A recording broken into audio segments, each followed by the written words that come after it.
Those who swipe right, swipe left, and all of the connections they may have made, dear Tinder, Scout, Blender, OkCupid, Match.com, Grindr, Wapa, etc., etc., etc. I installed your apps and created profiles as a social experiment.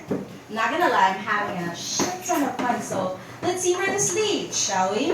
Best regards, Ate Girl. Dear hot Japanese boy. No.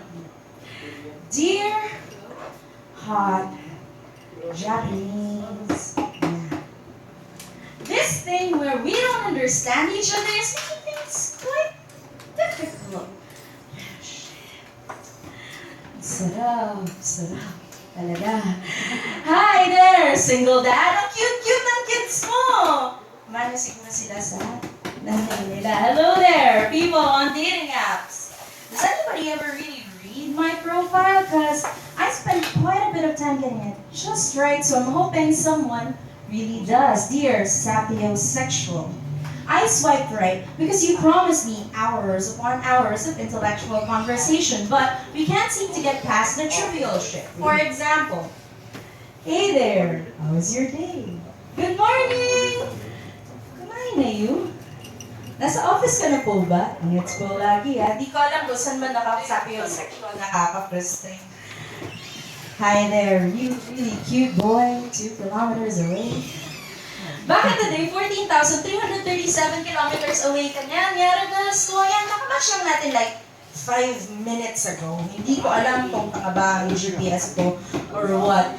Dear people on dating apps, get on with the fucking times. We're in a hookup app for crying out loud. Nakaka-frustrate din kayo minsan. Hello there, girlie! I'm afraid the Aguilar na kapag nag-meet na tayong dalawa ay ipapaangulo kita ng ganito. Tapos magsusot ako ng filtered lenses para kamukha mo yung profile picture mo. Hi there, boy, with a strong opening line. You already had me at, let's fuck. You should have ended it there. What the hell am I supposed to do with all of your dick pics now?